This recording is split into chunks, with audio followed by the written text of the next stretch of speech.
Merci beaucoup. Merci à toutes et à tous d'être là. Merci pour cette invitation. Donc, j'ai cette responsabilité d'ouvrir le cycle Résiste avec cette présentation sur le cinéma et lutte écologique. Qui n'est absolument pas, ce ne sera pas une présentation exhaustive parce qu'en vrai, il y aurait beaucoup de choses à dire sur cette thématique. Et donc, je vais un tout petit peu proposer un petit itinéraire autour de cette question. Évidemment, je commence peut-être par rappeler qu'aujourd'hui, bien sûr, on est pour des raisons évidentes, très préoccupés par des questions écologiques. Il y a effectivement un phénomène d'accélération de ce qu'on appelle la crise climatique et écologique. Et donc, c'est pas étonnant qu'on s'interroge sur les liens entre cinéma et écologie et que toute une série de questionnements sur les aspects environnementaux du cinéma, que je vais aussi évoquer rapidement dans pas très longtemps, soient à l'ordre du jour. Souvent, le cinéma est une industrie. C'est une industrie qui repose sur les énergies fossiles. Elle a toujours reposé sur les énergies fossiles. C'est une industrie qui a reposé aussi sur l'extraction de minerais. C'est une industrie qui est indissociable aussi donc de la modernité industrielle, de la modernité technique.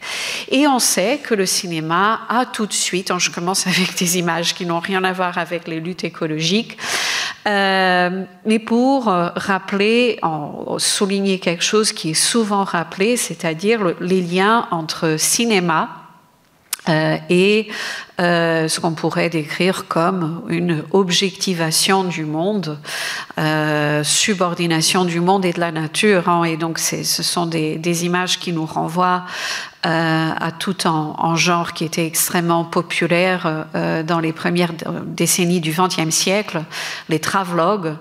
Et voilà, souvent, en fait, on reste attaché à cette conception du cinéma. Alors, fort heureusement, le cinéma n'a pas servi et ne sert pas que à ce qu'on est en train de voir. Le cinéma a aussi documenté les luttes, les prises de conscience écologiques. Et ce sera donc le thème de ma présentation aujourd'hui. Vous avez ici quelques images, alors soit allusives à des films que je vais évoquer, soit à des luttes, comme par exemple dans l'image, la grande image en couleur, la mobilisation contre la construction d'une centrale nucléaire à Plogoff en Bretagne, qui a été importante au début des années 1980. Donc le cinéma a servi en fait à documenter ces luttes et donc de cette façon à faire émerger une prise de conscience écologique. Et donc je vais m'intéresser à cette histoire qui est une histoire assez longue et assez complexe et je vais surtout parler de cinéma documentaire. Et je vais m'interroger sur la façon dont le cinéma documentaire a joué et joue encore aujourd'hui un rôle très important dans de nombreuses luttes et prises de conscience. Je vais essentiellement me concentrer sur des productions militantes, parfois des productions collectives, qui documentent ou qui réinventent aussi l'activisme écologique, parce qu'il s'agit aussi peut-être d'élargir notre conception de ce que ça veut dire être un militant écologique.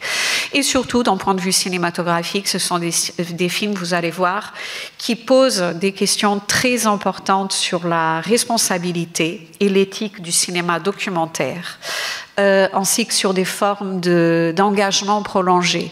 Souvent, on va avoir affaire en fait à des cinéastes qui vont consacrer une bonne partie de leur vie, de leur activité, voire toute en fait leur activité professionnelle à accompagner des luttes qui se déroulent dans une temporalité particulière. Et donc cette idée de l'engagement prolongé est quelque chose aussi que je tiens vraiment à rappeler. Je vais aussi parfois évoquer très rapidement le cinéma amateur, qui a beaucoup contribué aussi à documenter tout ça et qui contribue aujourd'hui encore à documenter toute une série de manifestations, et un petit peu de cinéma expérimental, parce qu'encore une fois, il s'agit aussi de renouveler les représentations, nos représentations sur ces questions. Alors, pour des raisons de facilité et de temps, je vais surtout m'intéresser à une série de films réalisés entre la fin des années 1960 et les années 1980. Et donc, il y a comme ça ici un aperçu de quelques images qui nous renvoient en fait à ce contexte. Alors, pourquoi à ce moment-là? Encore une fois, c'est une question de facilité, parce que c'est à ce moment que l'écologie en fait se construit sur le plan politique. C'est aussi à ce moment-là que l'écologie va entrer avec une force nouvelle dans le champ de l'action militante. Elle sera évidemment portée par les grands mouvements de contestation qui vont agiter les sociétés industrielles à la fin des années 1960. En France, mai 68 est important, au Japon aussi, en vrai. Il sera question notamment de quelques exemples japonais. Je reviendrai sur certaines de ces images plus tard. Bon, je pense que peut-être tout le monde a entendu parler de la lutte du Larzac. René Dumont a été le premier candidat au présidentiel avec un label écologique en 1974. Le livre de Paul Ehrlich, La bombe P, pour la bombe de la population, c'est une crainte, une peur vraiment très ancrée dans l'imaginaire des années 1970-80. C'est l'augmentation de la population mondiale et ce livre a joué un rôle très important. Et puis toutes ces personnes en vélo, c'est à Stockholm en 1972, au moment d'une conférence des Nations Unies sur des questions écologiques. Donc ça, c'est juste pour évoquer très rapidement et en vitesse ce contexte qui est le contexte fond de toute une série de films que je vais donc évoquer avec vous. Alors, évidemment, si ces années se prêtent bien, ces années d'essor en fait du militantisme environnementaliste se prêtent bien à une enquête sur cinéma et lutte écologique, j'aimerais néanmoins rappeler, et ça pour moi c'est vraiment très très important, que les liens entre cinéma et prise de conscience écologique sont certainement beaucoup plus anciens. Et d'un point de vue là, qui est lié à la question de ce que je disais, cette approche un peu plus environnementale du cinéma et de son histoire, on sait que, par exemple, cette conscience de la nocivité de nombreuses industries est aussi ancienne que les industries elles-mêmes. Par exemple, les historiens et historiennes de l'environnement, en fait, nous apprennent tout ça déjà au XIXe siècle avec plusieurs industries qui s'installent dans différents endroits. Il y a parfois des mouvements dérivrants contre ces industries parce qu'on est complètement conscient de leur impact souvent toxique sur les milieux. Il s'avère que ça s'applique très très bien à l'industrie photographique et cinématographique et que donc déjà en décembre 1895, même avant la présentation publique du cinématographe à Paris par les frères Lumière, Louis Lumière s'inquiétait déjà beaucoup des conséquences des émanations d'éther sur les riverains de son usine lyonnaise. Alors l'éther était nécessaire pour fabriquer de la pellicule, c'est pourquoi la pellicule en fait est dans cette image.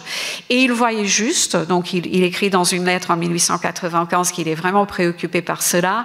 Et en 1903, plusieurs plantes du voisinage contraignent en fait son associé qui produit de la pellicule, qui s'appelle Victor Plancton, à délocaliser de Lyon à Fézin la fabrication de pellicules. Et donc ça pour vous dire à quel point l'histoire du cinéma est en fait beaucoup plus liée à ce genre de problématiques écologiques et environnementales qu'on ne le soupçonne. Et donc en fait cette usine Lumière va s'installer dans un endroit qui s'appelle l'île de la Chèvre, qui est vraiment au cœur de la vallée de la chimie à Lyon, où beaucoup d'autres industries s'installent. Et aujourd'hui, cette île de la Chèvre est devenue zone interdite pour cause de risque létal. C'est pas à cause des Lumières, attention, mais il y a effectivement toute une série d'industries qui se sont installées là-bas. Et donc, je ne vais évidemment pas parler de cette histoire parce que je vais m'intéresser surtout au cinéma, mais ce que je veux dire, c'est que ces manifestations en fait populaires contre toute une série, voilà, soit d'industrie, soit des projets comme ici d'exploitation du sable et de la chaux à Port-Miou, dans la calanque de Port-Miou à Marseille, sont à l'origine de toute une série de mobilisations. Et c'est de cette histoire aussi dont on va parler ici, c'est-à-dire l'histoire de toute une série d'événements qu'on a oubliés, qui souvent ont été occultés. Et c'est absolument important pour moi de réhabiliter en fait aussi toute une série de luttes et de mouvements, parce que si on les écarte des récits historiographiques, cela revient à, et je vais citer l'historien de l'environnement Jean-Baptiste Fressos, on dépolitise l'histoire longue de la destruction des environnements et on nous empêche de comprendre les ressorts de la crise contemporaine. En fait, cette crise contemporaine a une histoire longue, il y a une histoire longue des mobilisations et des luttes écologiques. Et donc s'intéresser évidemment au lien entre cinéma et lutte écologique dans une perspective historique, c'est donc combattre cette amnésie et plus largement faire face au présentisme sans futur auquel on souhaite aujourd'hui nous condamner. Et donc, outre des aspects strictement cinématographiques sur lesquels je vais attirer votre attention, ce qui m'intéresse en fait aussi dans les productions documentant des luttes passées, et la façon, vous allez voir, dont elle documente aussi cette tentative de développer des utopies concrètes ou encore de se réaccorder à des territoires et à formes de vie autres. Okay, donc ça, c'est quelque chose de très, très important dans cette histoire. Et enfin, je dirais, je finis mon introduction et je vais assez vite plonger donc dans des exemples cinématographiques. Enfin, certains de ces films documentent non seulement des luttes, mais aussi ce que les philosophes et les environnementalistes aujourd'hui décriraient comme des modes de subjectivation, c'est-à-dire des façons de se penser, de se constituer en tant que sujet, qui sont forgés donc dans l'épreuve de la crise environnementale. Et je pense notamment, ce sera mon premier exemple, à ce cinéaste japonais qui est donc Ogawa Shinsuke, et au collectif Ogawa Pro, dont les films profondément engagés, je présente dans un premier temps donc Ogawa avant de m'intéresser en fait au travail qu'il va faire avec son collectif et au choix de vie de son collectif. Mais donc ce sont des films profondément engagés qui relatent entre 1968 et 1977 le soulèvement, un très important soulèvement qui va être très discuté, qui va être très discuté au-delà du Japon, contre la construction de l'aéroport de Narita, donc au Japon, à côté de Tokyo. Il y a toute une histoire, y compris en France, de mobilisation contre la construction des aéroports. Donc, ils vont raconter ou documenter cette histoire, ils vont vraiment s'impliquer dans cette lutte, et à partir de 1977, ils vont décider de s'installer dans un petit hameau dans le nord du Japon, à Majino, dans les montagnes de Yamagata, parce qu'ils en sortent complètement transformés par cette expérience et surtout par la cohabitation avec les paysans qui sont à l'origine en fait aussi de cette opposition à la construction de l'aéroport. En tant que cinéaste indépendant, Ogawa s'intéresse au mouvement de contestation étudiante dans le Japon de la fin des années 1960. En fait, le mouvement qu'on connaît sous le label Mai 68 est un mouvement qui est international et le Japon va effectivement connaître des soulèvements étudiants extrêmement violents et très important. C'est ça que Ogawa, avec son collectif, va commencer par documenter. En 1968, donc, il crée le collectif de cinéastes qu'on connaît comme Ogawa Pro. Et cette même année, donc en 1968, il décide de suivre une brigade d'étudiants militants. Donc, c'est d'abord en suivant les étudiants dans cette région rurale de Sanrizuka, à 60 km de Tokyo. Et ils vont donc y réaliser une série de films qui relatent le soulèvement paysan contre la construction donc de cet aéroport international à Narita. Et ce qui se passe, comme souvent dans ces projets, c'est que la construction de l'aéroport reposait sur l'expropriation des terres des paysans de la région, et donc cette tentative de les réinstaller ou réinstaller leur communauté ailleurs. Et le projet va susciter une forte résistance locale qui est rapidement donc soutenue par ces étudiants radicaux et différents mouvements à travers le Japon. Et s'ensuit en fait une décennie à peu près de combats meurtriers, en fait il y a des victimes mortelles, entre l'État, les paysans, qu'on va voir aussi donc dans un extrait que je vais vous montrer, et leurs alliés. Et c'est justement ça que Ogawa et ses compagnons en fait vont documenter dans une série de 7 films, donc réalisé encore une fois entre 1968 et 1977. Et donc je cite leur credo, avant tout, placer clairement la caméra du côté des paysans engagés dans la lutte. Vous voyez, c'est déjà en fait s'interroger aussi sur des questions que je décrirais comme des questions d'éthique de représentation, c'est-à-dire comment on fait, est-ce qu'on se tient à l'écart, est-ce qu'on est à l'écart des luttes, des mouvements, où est-ce qu'on se place, d'où on regarde. Si le pouvoir opprime les paysans et si les policiers frappent les paysans, alors notre caméra aussi sera en première ligne pour recevoir les coups, afin que le message entre guillemets du pouvoir soit directement transmis aux spectateurs à travers l'écran. Voilà, donc ces luttes sont effectivement documentées dans toute une série de films, donc, dont le Front de libération du Japon, l'été à Sanrizuka de 1968, dont je propose de vous montrer un petit extrait.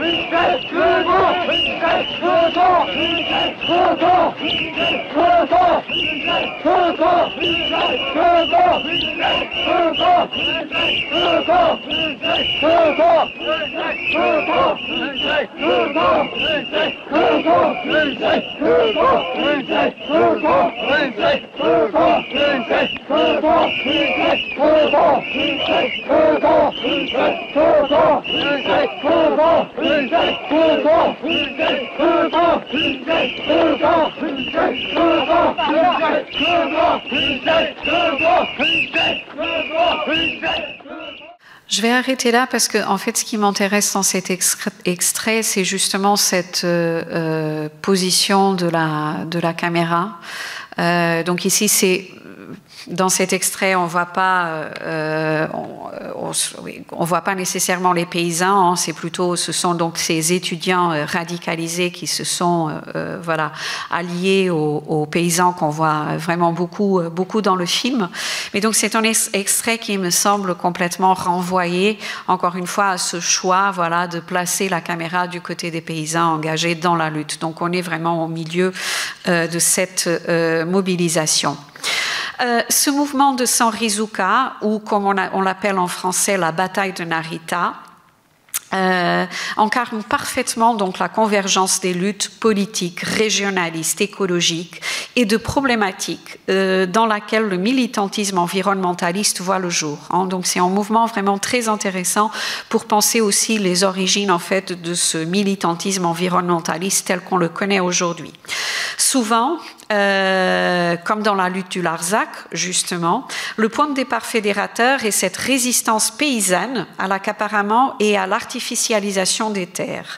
La menace concerne non seulement le cadre de vie, mais une façon de vivre. C'est ça qui va aussi bouleverser le collectif Ogawa. Donc c'est une forme de vie qui est menacée. Et donc pour citer Ogawa lui-même, c'est contre la spoliation rationalisée dans le plus pur style moderne que le peuple de cette terre s'est soulevé pour dire non. C'est un non qui, je crois, vivait en moi bien avant que j'ai pu le crier ici à Sanrizuka. Comme le suggère l'historienne américaine Christine Ross dans un livre qui s'appelle « La forme commune », Sanrizuka est le prototype de ce qu'on appelle une ZAD, une zone à défendre.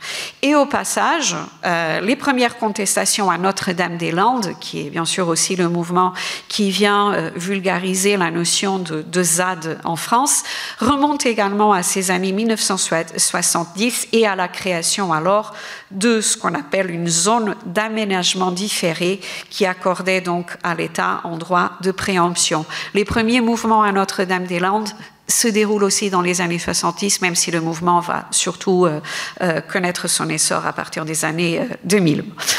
Mais pour en venir au film, Sanrizuka est aussi le lieu où Ogawa vient peaufiner sa méthode de travail, relevant d'une éthique de la rencontre qui devient progressivement une éthique de l'habité.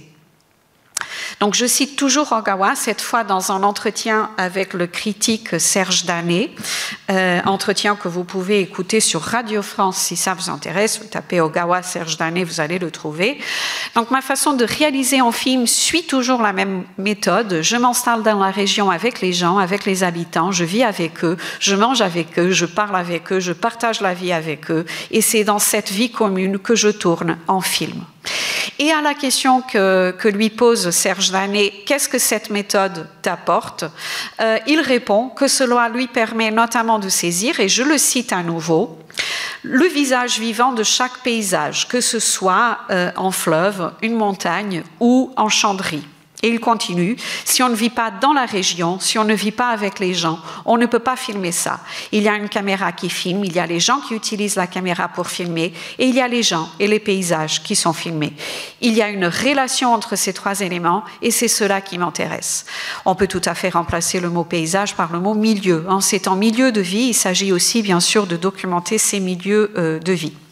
Alors, cette cohabitation avec les paysans à Sanrizuka vient impacter profondément le collectif.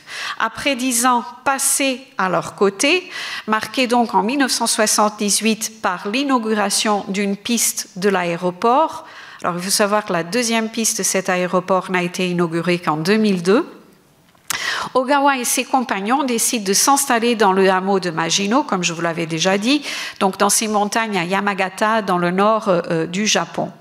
Ils vont y vivre en communauté, réalisant une série de films sur l'agriculture, la vie du village et l'histoire du Japon. Et ce sont des films exceptionnels. Je vais vous montrer un petit extrait dans Petit Film, notamment sur la culture en fait des vers à soie, qui, vous allez voir, est assez formidable. Et donc ces films sont le résultat de cette approche relationnelle, la relation avec le milieu, avec les autres, d'une éthique de l'attention, qui voilà, encore une fois, c'est vraiment vivre avec, donc dans cette temporalité. Et donc tout cela, on pourrait évidemment le mettre en rapport avec une éthique environnementale. Et donc je vais vous montrer encore une fois un petit extrait donc de cet autre film. カスから蚕までね、はい、ショックと色ってね見るとカスの中にまだ潜ってるからいますねやっぱりね、蚕にもよ、こう浸水はしない蚕とよ、そんなに騒がない蚕と年によっても違うあげんともおやんべらよ、いるんですよ。そうして去年の出産だがね、やっぱり浸水はしなくてよ、クワをやると網白目でカタカタってよ、みんなよざわざわざわざわ騒いでるのね。食いしん坊な。だから私面白くてよ、一人で笑ってる時何本もあったし、やっぱり人間と同じでなってしますねなとのんびりね。Je vais arrêter là. Donc, c'est pas tous les jours qu'on voit un film qui nous demande de nous mettre à la place des vers à soie. Donc, c'est aussi la raison pour laquelle je voulais vous parler de ce film. C'est un film qui va bien sûr accorder beaucoup d'importance à ces femmes, souvent des femmes âgées, qui s'occupent donc de cette activité qui est vraiment s'occuper des vers à soie, leur donner à manger. Quand ils ont assez mangé, il faut qu'ils s'endorment. Donc c'est vraiment, je trouve ça extrêmement suggestif par rapport à ces questions écologiques. Je vais passer sur cet autre extrait d'un film plus tardif d'Ogawa, mais où il s'agit, le collectif est complètement obsédé aussi par la nécessité de planter du riz et de s'occuper en fait des rizières. Et donc il y a une séquence que vous trouvez en ligne facilement où la caméra, c'est une sorte de déclaration d'amour en fait à cette rizière qui est vraiment aussi intéressante. Alors je passe à autre chose, mais je voulais vous dire que la cinéaste américaine Barbara Hammer a consacré un film en fait à Ogawa, au collectif d'Ogawa, et que bien sûr ce collectif n'est pas sans problème, que effectivement Ogawa était une figure un peu écrasante au sein de ce collectif. N'empêche que cette expérience est extrêmement importante. Je vais discuter d'un deuxième exemple japonais qui me semble important et qui introduit cette fois la question de la toxicité. Et il y a des proximités en termes de démarche entre la figure d'Ogawa et de cet autre grand documentariste et cinéaste qui est donc Tsushimoto Noriaki. Donc ce dernier a consacré une grande partie de sa vie aux conséquences absolument tragiques de l'empoisonnement au mercure dans la région de Minamata.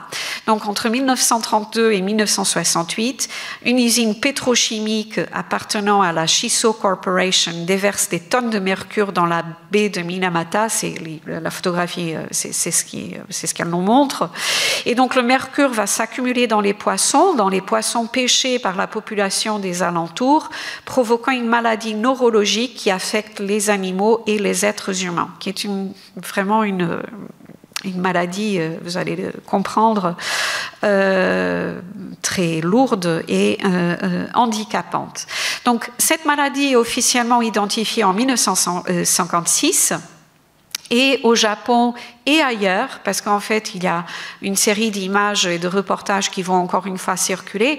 Mais donc, au Japon, elle va vraiment devenir le symbole des pollutions d'après-guerre. Elle entraîne des troubles de la vue, des convulsions, des paralysies, des pathologies et des malformations congénitales. On pourrait dire que c'est une maladie corporate made. Hein, c'est une maladie créée par une entreprise pétrochimique, entreprise qui va mettre très longtemps à reconnaître les faits, une dizaine d'années. Et donc la médiatisation de l'affaire, et en particulier aussi le fait que ce cinéaste va consacrer une partie très importante de sa vie, de son activité, à documenter, à faire des films avec les malades, leurs familles, leurs voisins, etc., va beaucoup contribuer à cela.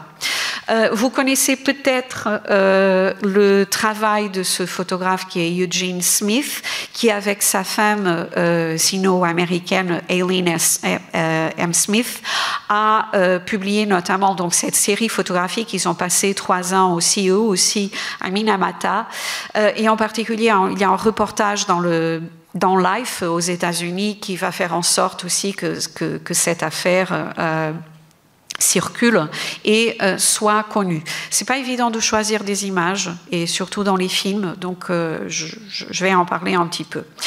Alors, Tsushimoto, et ça c'est hyper intéressant par rapport aux questions éthiques dont je parlais tout à l'heure, il se rend pour la première fois sur les lieux en 1965. Il va consacrer 17 films et vidéos aux victimes de cette catastrophe. Dont des films qui sont ici donc représentés par ces affiches.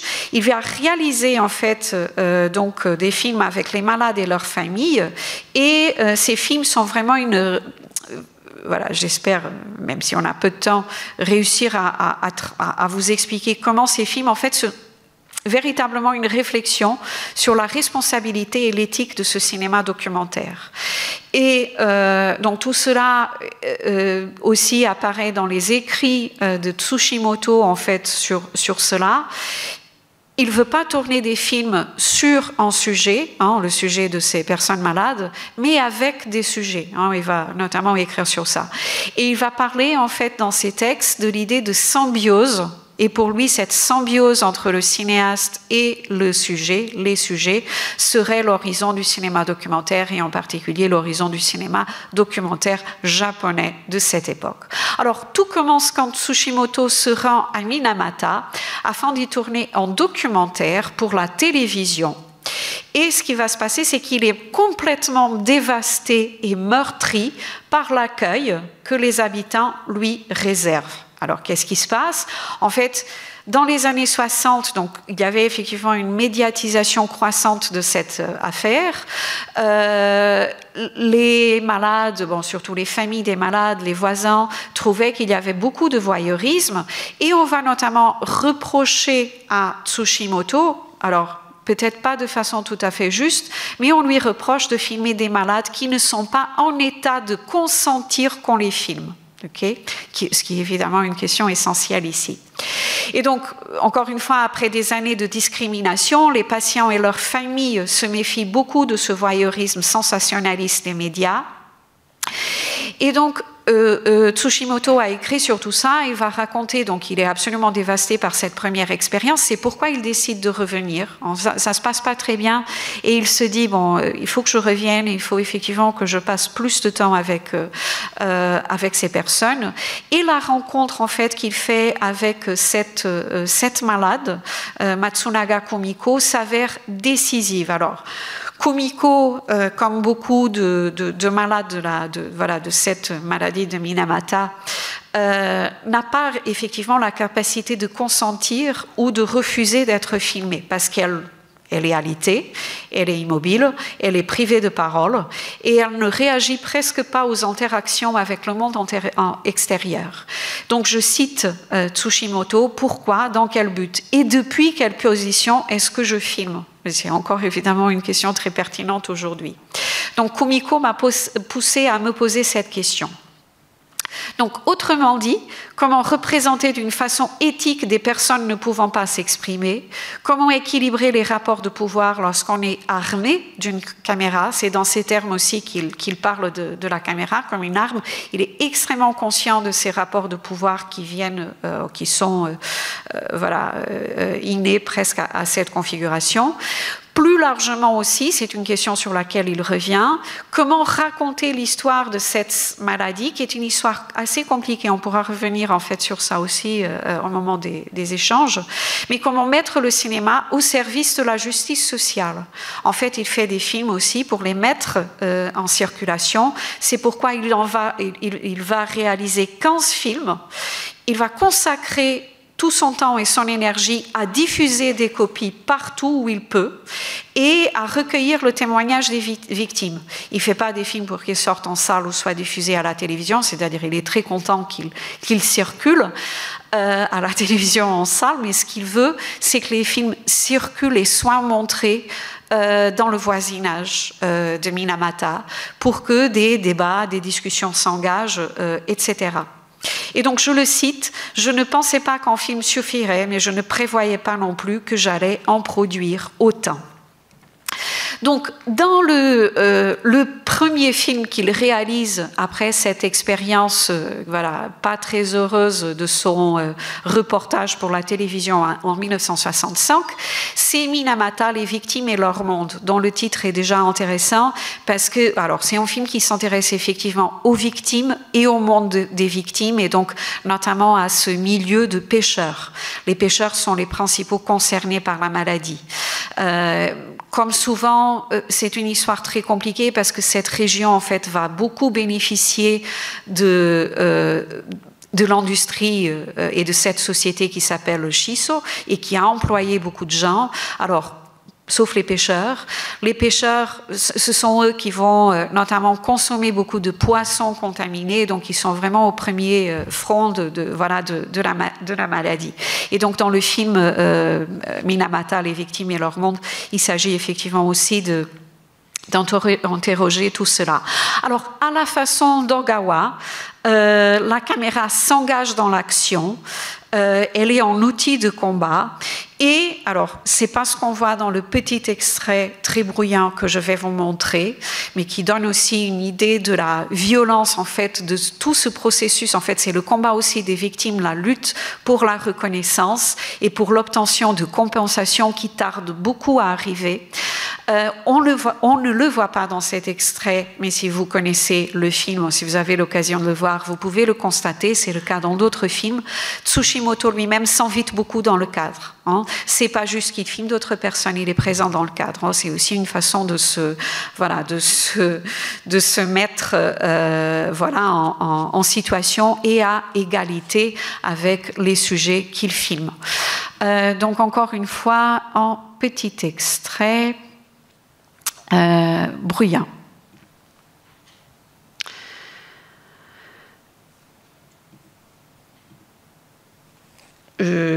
Donc cette personne, je vais lancer tout de suite, mais cette personne, c'est le président de la société. Il y a une réunion avec plusieurs groupes représentant les malades et leurs familles. Et il vient d'annoncer que ni tout le monde va recevoir des compensations. Et donc, c'est vraiment le chaos.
Je vais arrêter là, parce que j'ai encore d'autres extraits que je veux vous montrer, mais je trouve que c'est bon, c'est pas du son synchrone, ça vous l'avez bien sûr remarqué. N'empêche encore une fois qu'il y a, à mon avis, je suis pas la seule à le penser, effectivement cette tentative d'être au cœur de l'action, de faire de la caméra vraiment un outil de combat, et on voit à quel point les problématiques en fait de cette situation à Minamata, ce sont des problématiques qui résonnent partout dans le monde et qui encore aujourd'hui sont d'une grande actualité. Alors, ce qui se passe dans ce film Minamata et les victimes et leur monde, c'est qu'il s'intéresse aux victimes et notamment à toute une série de petits villages de pêcheurs. Mais au moment où il montre les films partout au Japon et ailleurs qu'au Japon, on lui reproche « mais vous expliquez pas la maladie ». Et donc, ce qu'il va en fait faire par la suite, c'est qu'il va réaliser une trilogie de films qui est connue comme les films médicaux, qui sont vraiment voilà, des films qui visent à expliquer comment cette maladie se développe. Il a ce passage très intéressant que vous êtes en train de lire et que je ne vais pas lire à voix haute, mais aussi sur cette idée que voilà, finalement cette maladie de Minamata n'est pas juste une maladie du corps humain, elle est aussi une maladie profondément sociale, et c'était un peu ce que je disais tout à l'heure, c'est une maladie créée par une société pétrochimique, hein, une maladie de la pollution. L'autre extrait de Tsushimoto que j'aimerais vous montrer, c'est tiré de ce film La mer de Minamata, qui est donc tourné en 1975 en couleur, qui est vraiment une réflexion très puissante, très émouvante aussi sur l'ampleur de la tragédie, et qui va mettre l'idée de vulnérabilité des humains et des écosystèmes au cœur de son propos. Alors la recherche s'étend en fait à cette mer antérieure qui est connue comme la mer de Minamata, qui est un endroit extrêmement beau. En fait, il ne cesse aussi de réfléchir un peu sur cette espèce de contradiction qui est celle de savoir qu'en milieu d'une grande beauté, et notamment cette mer, est complètement contaminée, et que cette contamination n'est pas visible à l'œil nu. Hein? Donc on filme parfois des paysages, et il le fait vraiment beaucoup dans ce film de façon volontaire, qui sont absolument magnifiques, et le niveau de toxicité, de contamination n'est pas visible. Donc cette tension qui existe entre la transparence en fait de la représentation et cette opacité, pour formuler les choses de cette façon-là, quelque chose qui le préoccupe beaucoup, et chose sur laquelle il va notamment écrire lors d'un échange épistolaire avec Claude Lanzmann, hein, donc l'auteur de Shoah, qui est un film qu'il va découvrir, bien sûr dans les années 90, qui va beaucoup le toucher, et donc il y a un échange épistolaire entre les deux, et Tsushimoto revient notamment sur cette question de la beauté et des traces visibles de la tragédie. Donc il comprend très vite, y compris déjà dans les années 70, le rôle de ces films. C'est-à-dire que beaucoup plus tard, hein, la seule trace qui va peut-être, une des rares, parmi les traces qu'on va avoir de toute cette tragédie, ce sont ces films. Je vais vous montrer un petit passage. C'était vraiment un peu compliqué de choisir des extraits de personnes malades, mais je vais vous montrer une conversation, alors vous allez voir comment elle est filmée, entre une malade qui demande en fait à son médecin d'être opérée, et il va lui expliquer que cette opération ne va rien résoudre, et elle est vraiment bouleversée par cette nouvelle. Mais bref, je vous laisse regarder l'extrait avant d'avancer vers des choses aussi j'espère joyeuse. なんて？うん。うん。頭の手術がされんのかってね。誰から聞いた？自分でね、うん。思って。ああ、頭の手術すりゃ病気は良くならせんかって。頭の手術をする病気はね、死んでしまう病気だもん。うん。だからね、頭の手術はせん方がいいだろう。誰か教えたんじゃないの？自分で思っただけ。自分で思っただけ。うん。手術するとね、またそこ取っちゃうでしょ。取っちゃったところがまた悪くなるからね。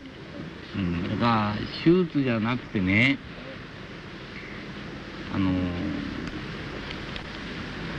訓練して上手にならんなしょうがないよ。ねえ。訓練したどんな訓練したらみんなに。そうね。今どんな訓練してるかね。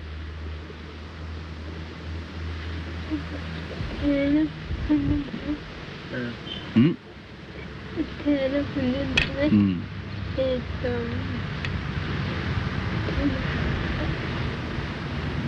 手の訓練。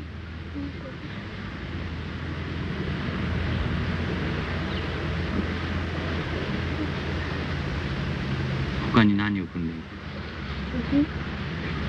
足の訓練。足の訓練ですよね。あんまり効果がないね。あんまりようならんね。まだだけど若いからね。しかし最初僕が見た時よりも足はしっかりしてきたよね。もう10年ぐらい前だもんね。あなたの家がどっかそこのなんだっけ月の裏にある頃ね。覚えてるね。覚えてる。10年ぐらい前。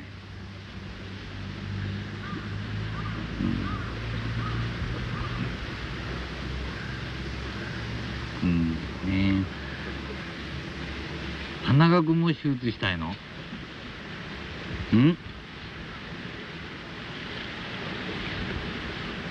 違う。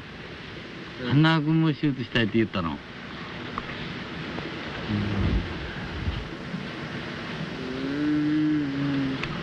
足ね。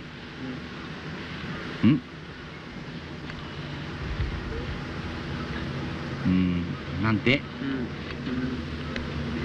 足が？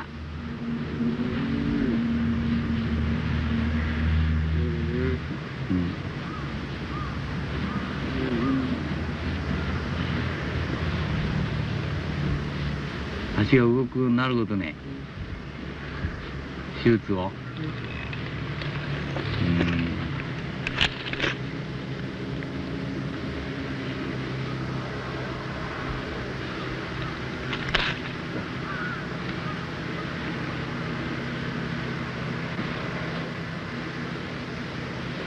手術をね、そんなお人形さんのね、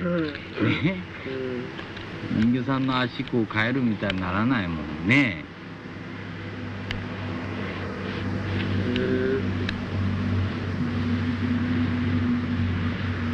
みんな一生懸命その訓練やら治療やらね考えてるんだけどね、まだねパッとこう良くなるものはないでしょ。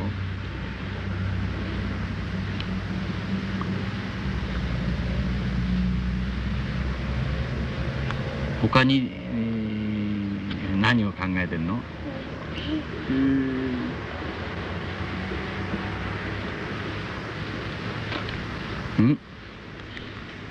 何ね？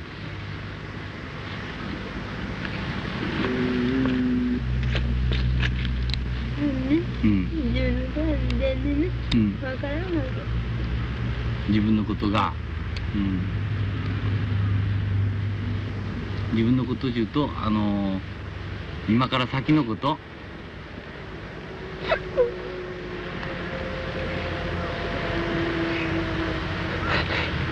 泣かんでいいがね。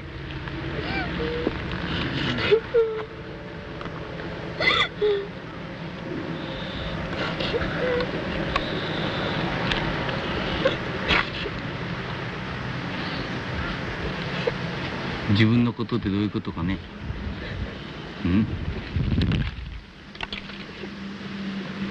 将来のこと？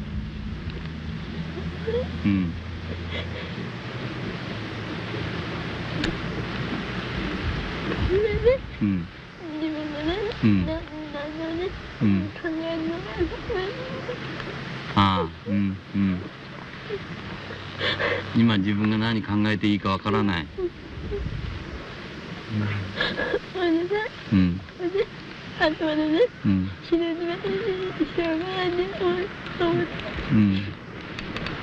どうしていいかわからんから頭手術したらよくならせんかと思ったのね。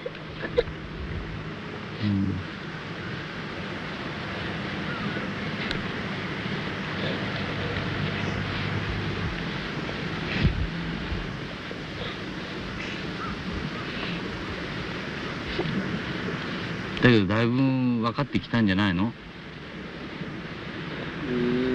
違う。分かんない。そういうことをいつも一人で考えてるわけ。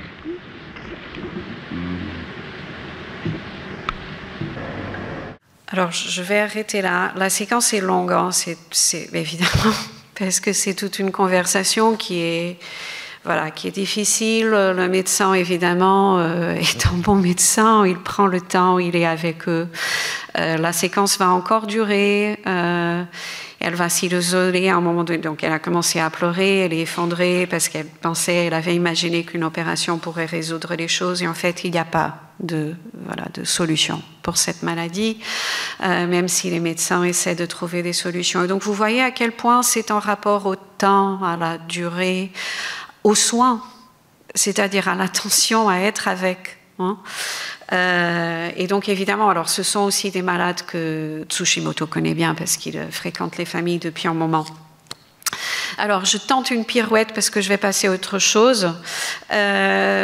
Donc, Tsushimoto, il a tourné beaucoup de films sur des thématiques très différentes. Il a aussi tourné, par contre, un film sur les dangers de l'industrie nucléaire. Et ça me permet, en fait, de passer à autre chose qui va, en fait, m'intéresser dans le temps qui me reste. Je avance progressivement vers la conclusion. Qui sont donc ces actions, ces luttes, ces mobilisations au Japon et ailleurs, là on va quitter le Japon, contre le nucléaire civil et militaire et qui constituent justement un autre axe très important du militantisme environnemental des années 1970-1980. Et donc on va venir en France. Je ne suis ni spécialiste du contexte japonais ni du contexte français, mais il y a quand même des petites choses que j'aimerais partager avec vous. Alors vous le savez mieux que moi. Donc ces dirigeants de la Ve République, au moment des 30 Glorieuses, sont absolument convaincus du rôle de l'énergie nucléaire dans l'indépendance énergétique du pays, surtout après 1974, c'est-à-dire suite à la crise pétrolière.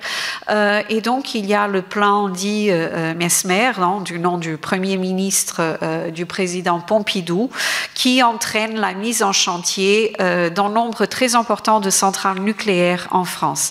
On espère, dans l'espace de 10 ans, de passer de 6 centrales en service à 55 réacteurs. C'est vraiment la grande accélération pour le coup à ce moment-là. Et il s'avère que ces projets vont susciter la colère de nombreux citoyens à Fessenheim, en Alsace, au Bugey, dans l'Ain, ou encore à Plogoff, dans le Finistère. La lutte s'organise et bien sûr le cinéma ne va pas manquer le rendez-vous. Donc un exemple qui est donc celui de Malville, dans l'Isère, qui est donc la scène de l'un de ces combats. Le gouvernement souhaite y installer le Super Phoenix, qui est un surgénérateur. Je ne suis absolument pas spécialiste de questions nucléaires, mais un surgénérateur permet de réutiliser le plutonium produit par des centrales nucléaires classiques, et donc c'est vraiment utiliser ces déchets dans un autre cycle d'énergie. Le chantier démarre en 1976. Il y a les premiers rassemblements qui s'organisent.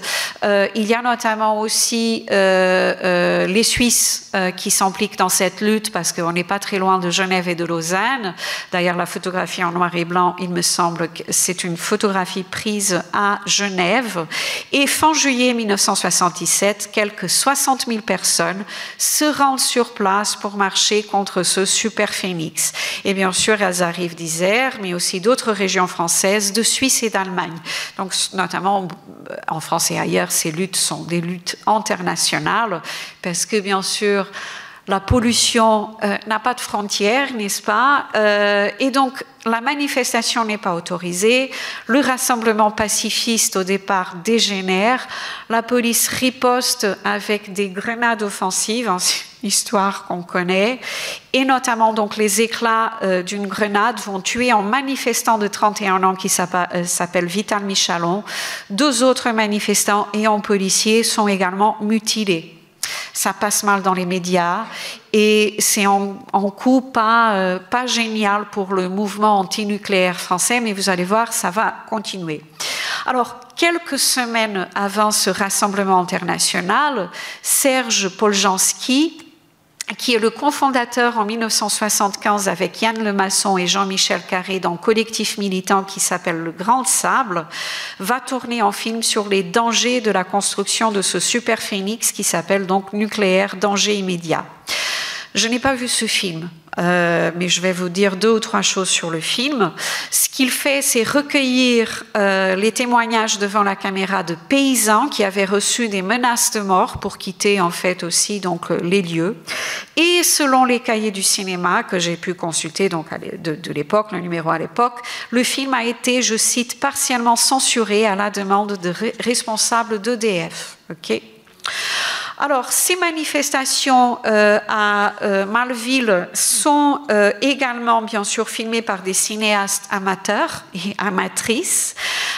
Parmi ces cinéastes se trouve Solange Fernex, qui est une figure majeure du mouvement écologiste français et plus spécifiquement alsacien. Là, on n'est pas en Alsace, mais il s'avère qu'elle filme aussi donc cette manifestation. C'est une femme pacifiste, antimilitariste, qui est à l'origine en 1973 du premier parti écologiste français qui s'appelle Écologie et Survie. Solange Fernex va devenir députée européenne entre 1989 et 1991. Avec sa caméra Super 8, elle s'est rendue notamment à Malville, mais dans beaucoup d'autres endroits. Ces films sont conservés à la Cinémathèque régionale Mira, Mémoire des images réanimées d'Alsace, et ils documentent surtout, comme vous pouvez imaginer, les mobilisations contre la nucléarisation du territoire rhénan, et en particulier autour de Fessenheim. Okay, donc il y a pas mal de matière sur Fessenheim. Et donc pourquoi je vous parle de ça ? Plusieurs choses, parce que ce fonds Fernex, qui est en fond d'une cinéaste amatrice, est hyper important, il est remarquable en fait, dès lors qu'il s'agit de reconstituer l'histoire du mouvement écologiste européen et en particulier français, qui est une histoire encore peu racontée. Okay, donc il faut aller fouiller dans les archives régionales et il faut s'intéresser bien sûr aux films amateurs. Par ailleurs, bien sûr, le fonds Fernex témoigne également de la convergence des luttes, qui est propre, bien sûr, au mouvement écologiste, et en particulier la convergence avec le féminisme. Okay, donc il y a notamment autour de la question nucléaire, cette convergence est très importante. Fernex participe à plusieurs manifestations organisées par le collectif Feminist Women for Peace. C'est pas ce qu'on est en train de voir sur l'écran. Sur l'écran, on voit des photographies, en fait, une mobilisation qui s'est déroulée en Grande-Bretagne autour d'une base d'armement nucléaire qui s'appelle Greenham Common, qui est une mobilisation féministe qui a duré très longtemps. Mais je vous montre ces images pour vous rappeler à quel point, en fait, les femmes se sont beaucoup mobilisées, des femmes qui ne se réclament pas nécessairement du féminisme, mais des femmes aussi qui se réclament du féminisme, se sont beaucoup mobilisées dans les luttes environnementales et plus particulièrement contre le nucléaire à cette époque-là. Donc ça, c'est très, très, très important.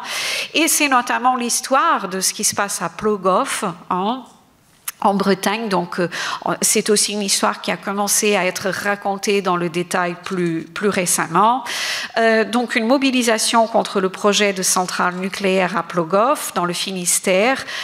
Mobilisation catalysée par des femmes, pas n'importe lesquelles, ce ne sont pas des féministes aguerries, ce sont des femmes de pêcheurs, des femmes de marins, des femmes et des mères au foyer qui vont se mobiliser. Et en dépit d'une répression violente, le projet de centrale est annulé après 7 ans de lutte. Cette affiche... qui renvoie en fait à la lutte du Larzac, renvoie aussi à cette convergence des luttes. Donc évidemment, au Larzac, on est pleinement conscient de ce qui se passe à Plogoff.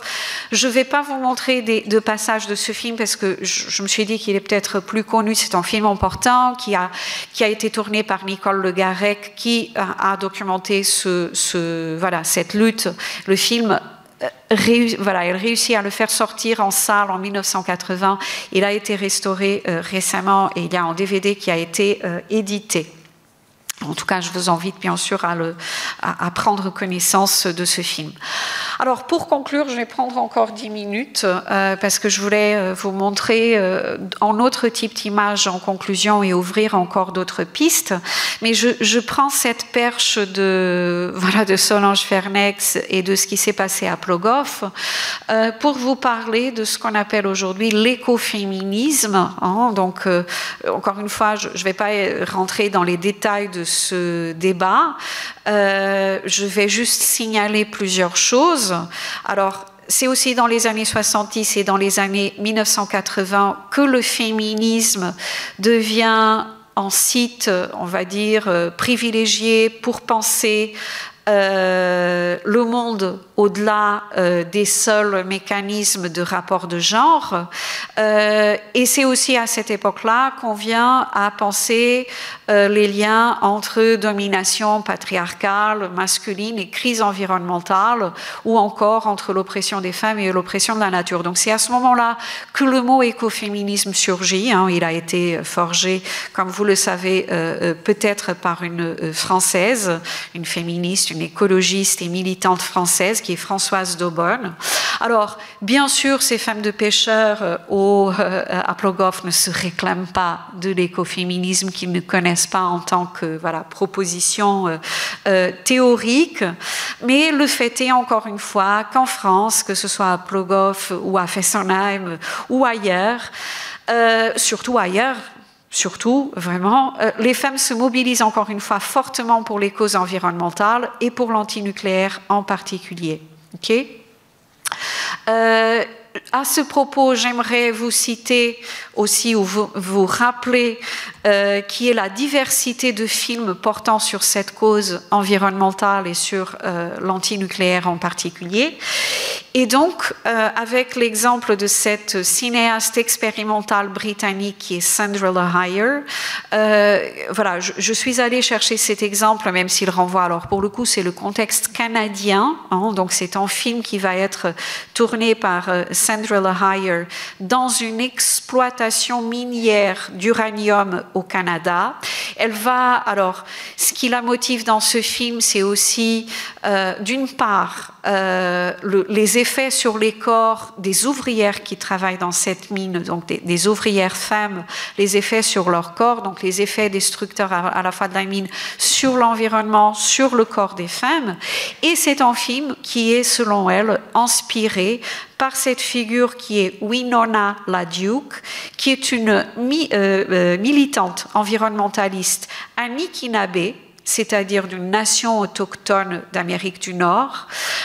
C'est une figure pionnière au Canada dans cette lutte pour l'obtention de compensation aux dommages engendrés par l'extraction d'uranium sur ces terres des Premières Nations, ici c'est au Canada et aux États-Unis. Et donc en fait, ce film de Sandra Lahire, c'est pour moi une façon de dire, il y a aussi le cinéma expérimental qui participe de cette histoire qui consiste à penser les liens entre cinéma et lutte écologique. Mais c'est un film aussi qui me permet de dire autre chose, c'est que la lutte, notamment anti-nucléaire, est une lutte qui est marquée par la conscience des structures classistes, que ce soit envers, par exemple, les paysans, mais aussi des structures raciales, ici, dans ce contexte canadien, notamment envers donc les peuples autochtones. C'est une façon aussi de nous inviter à explorer et à investir d'autres corpus. Je vais donc vous montrer un petit passage de ce film expérimental, donc on aura affaire à des stratégies complètement différentes avant de conclure avec une dernière ouverture. Donc je vais passer à Sandra Lahire. In a cavern, in a canyon, excavating for a mine, dwelt a miner, 49er, and his daughter Clementine. On average, 1 uranium miner is killed per month by cave-ins.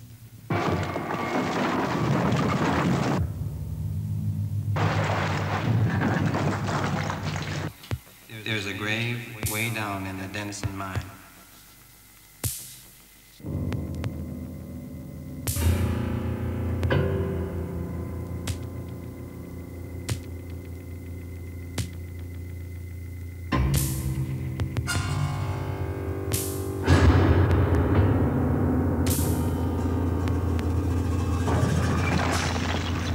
Exposure was so intense in those uranium mines. It was like lying under an X-ray machine, day and night. Following the airflow back into this strip, you get back and get up the other manway. There's a downcast airway. There's a lot of air going through. A lot of air going through. That's the atomizer to put moisture in the air to control the dust. Put on your earmuffs.